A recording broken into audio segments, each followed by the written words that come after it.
Welcome to Theology Over Easy and our ongoing series called Confirmation Cliff Notes. Social scientists sometimes use the language of bounded sets and centered sets to describe different groups of data. A bounded set is grouped according to the things that all the members share in common. For example, a set of American male Christians is a very narrow set. Obviously, if you identify as LGBTQ+, or you are female, or you're French, or you're an atheist, you don't belong to the set. A centered set, on the other hand, is defined in terms of each person's relationship to a value at the center. Take a set with the F9 The Fast Saga film at the center. The people in this set include fans and critics alike, though the fans would be closer to the center or moving towards it, while critics may be farther away from the center or moving away from it. In a bounded set, the primary question is, are you in or out? In a centered set, the question is, are you moving towards the center or away from it? Bounded and centered sets is a helpful analogy for talking about the Christian doctrine of sanctification. Sanctification means becoming holy, and it refers to the way in which the Holy Spirit makes us more and more like Jesus Christ. Of course, if you think about sanctification for very long, one of the questions that's sure to come up is, how holy can I become? We all know that people sin, but if it's true that as Christians we have the Holy Spirit working in and through our lives, making us holy, is it possible to reach a point where I'm entirely sanctified, where my holiness is complete?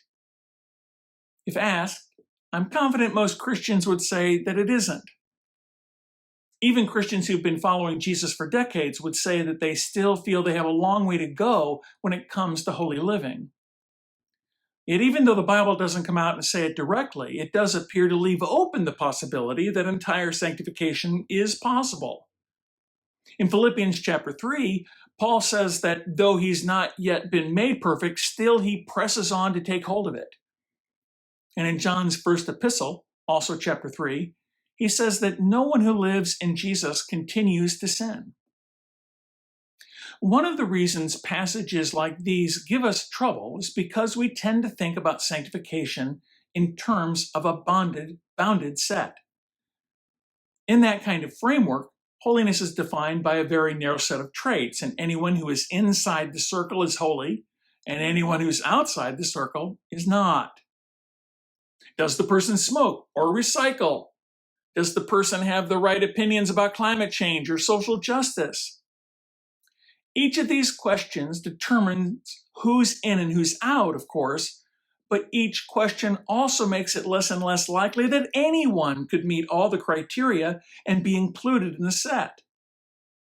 Though it is remarkable the number of Christians who, even as they confess their faults and failures, nevertheless consider themselves in and others out. The situation is quite different, however, if we think about sanctification in terms of a centered set. Here the issue is not about the traits that get us in or leave us out. The issue is about our relationship with and our proximity to the center. And the center in our analogy is, of course, Jesus Christ. And regardless of our distance from Jesus, any one of us at any given moment could be facing Jesus and moving towards him, or facing away and moving away from him. And note at how, like fans and critics of the Fast Saga, even if you're moving away from the center, you are still in the set. Moreover, in any given moment, it is possible to be facing Jesus perfectly and moving towards him in a perfectly straight line, even though you may be further away from Christ than someone who does and says all the right things. And in such a moment, even if there's still what we might call sin in our lives, when we are facing Jesus and moving towards him, couldn't we then say that we are being entirely sanctified? And looking at sanctification in this way, we might also discover what Jesus meant when he said that we should be perfect as our Father in heaven is perfect. Hey, thanks for watching. If you like this episode, please be sure to click the like button and share it with your friends.